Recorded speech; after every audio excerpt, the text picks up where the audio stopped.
This is not stolen, this was earned with every tree and bridge we burned, from shattered hands and frozen breath. Welcome.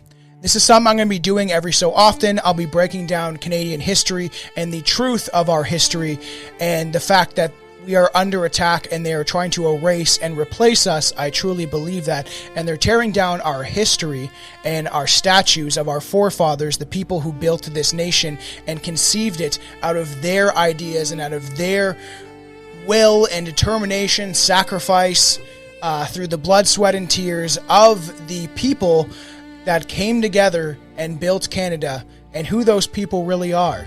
So let's just get right into it. This is called Not Stolen. Canada did not exist before the Europeans came here. Prior to the European arrival, there was no nation state called Canada. The landmass was home to hundreds of independent indigenous tribes, some nomadic, and a very small portion that actually built settlements. Without a unified government, shared language, infrastructure, economy, no centralized political authority, national border, codified law, or written language existed across this continent. There was no country to steal. The modern Canadian nation was invented, organized, and developed by European settlers from the ground up. Then you have the people that discovered it. John Cabot, an Italian sailor under the English flag, is credited for the first European discovery of the mainland North America in 1497. Then you have Jacques Cartier, claimed land for France in the 1530s, mapping the St. Lawrence River and establishing the initial French presence. The Hudson Bay Company, formed in 1760 by English investors, laid the commercial and administrative foundations for the entire Northwest region. These explorers, backed by the European monarchies, did more than just arrive. They documented, named, charted, and began the long process of integrating this vast land into a structured global system. While the indigenous people lived in seasonal camps or temporary settlements, teepees, longhouses, wigwams, it was European settlers who built the first permanent towns, forts, roads, railways, ports, and bridges. Quebec City, 1608, and the Port Royal, 1605, were the first permanent European settlements. And it's crazy because I've traced my bloodline back to Canada to 1604, which is pretty incredible. The Canadian Pacific Railway, completed in 1885, built under British and later Canadian government supervision, unified the country from coast to coast.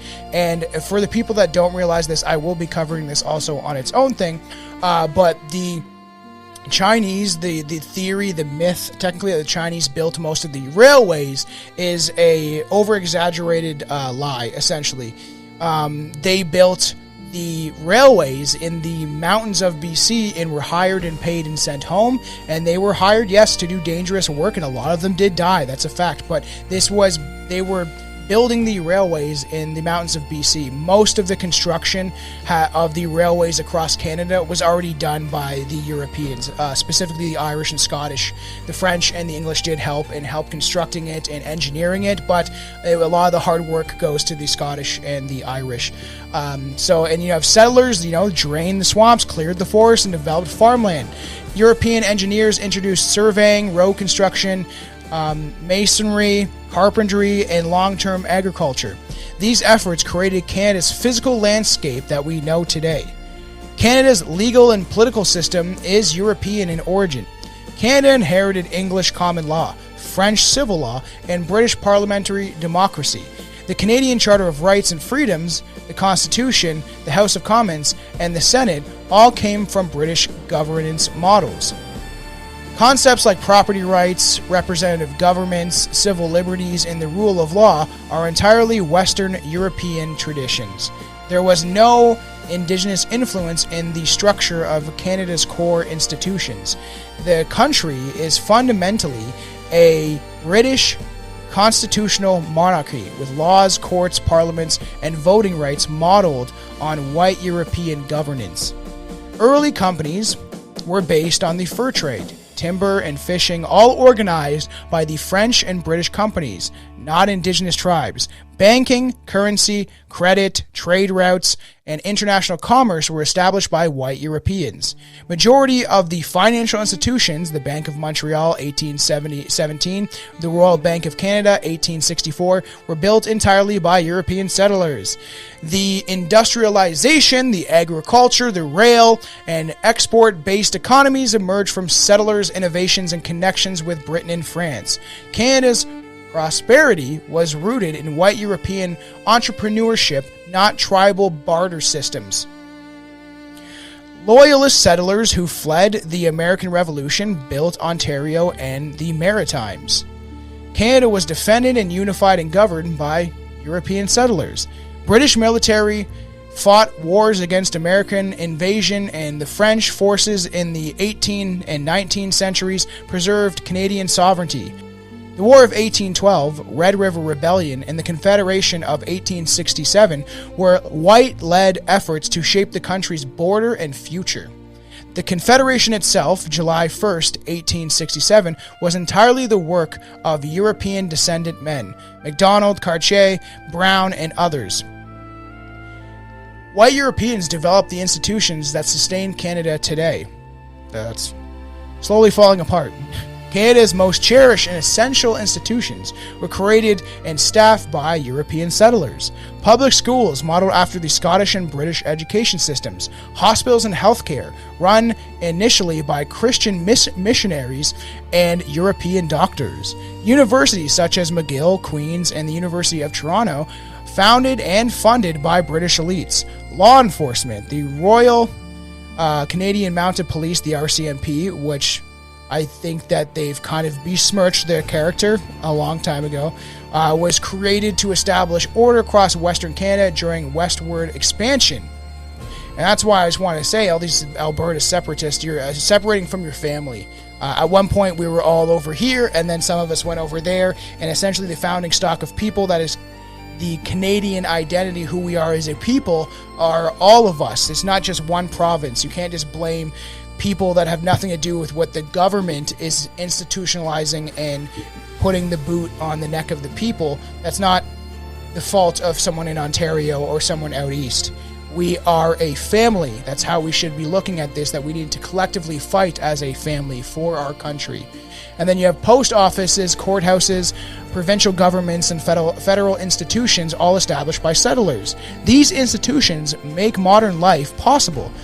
If they were not developed by indigenous groups of people. And that's a fact, right? Although later immigrants from Asia and Africa and the Middle East helped build parts of the economy, they joined a country that was already built by Europeans, and it was a very small fraction. 98% of this country was built by white Europeans. That's a fact. And you literally had to be of European descent to essentially migrate into Canada until the 60s, when Pierre Elliott Trudeau changed it and enacted the Immigration Act. And there was people that came that were vetted very strictly. They had strict vetting systems of who could come in the country, but mostly it was descendants of Europeans.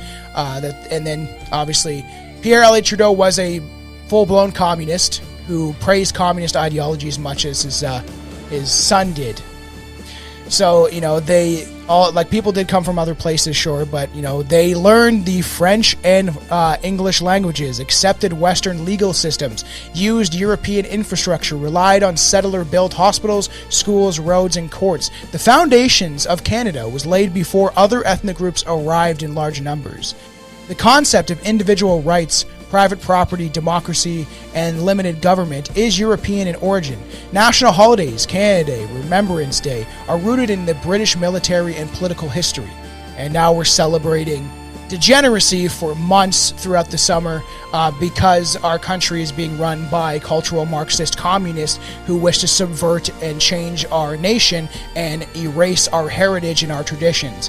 Christianity shaped early morals, education, and public life. Even the landscape and architecture, the Gothic revival churches, the British-style parliaments, the Victorian neighborhoods reflected white European heritage. Canada's national identity is Western. It is European. Today, the Indigenous Canadians live in a Western-style country created by Europeans. They have access to universal healthcare, modern education, and subsidies. Many live in homes built by federal housing programs. They benefit from transportation, emergency services, internet, trade, and employment programs. Many run businesses and attend universities or hold government positions in government, all enabled by European-created systems. I do think that there should be more Indigenous representation in the House of Commons. I think all the politicians are parasites. I don't care what side you align with. They are all the same. They are all been bought and paid for, and they're only there because they put them there. They're only there because they were selected, not elected. Let's stop pretending that that is not the truth. That is the truth. These people are fake. Politics is fake. It's the illusion of choice. Canada was not only built by white Europeans. It continues to function based on their laws, technology, philosophy, and governance. And as you've noticed, it started to erode once they've opened the door to other people. Because our blood, sweat, and tears helped manufacture and create this nation. And once we have allowed everybody else in, if you've noticed, the infrastructure is failing and the country is collapsing in on itself because these people do not live by our way of life. They actually want to change it. They want to change the way we live, who we are as a people, and they want to enslave us all, despite what you may think. That's where we're going. From the movement of the European arrival through the founding of towns, governments, railways, banks, laws, and university, Canada was entirely created, built, organized, defended, and administered by white Europeans. Indigenous people did inhabit the land, but they did not create the country. Canada, as a state, as a civilization, a national identity, is the product of the white European effort, vision, and labor. The Canadian Red Ensign flag, flown from the 1860s until 1965, is more than a historical relic. It is the authentic flag of Canada's origin, representing the true, authentic cultural foundations of the country. Ethnic reflections on Canada's founding people. The Red Ensign prominently features the Union Jack, symbolize Canada's deep roots and ties to the British and the British ethnic majority who settled, governed, and shaped this nation.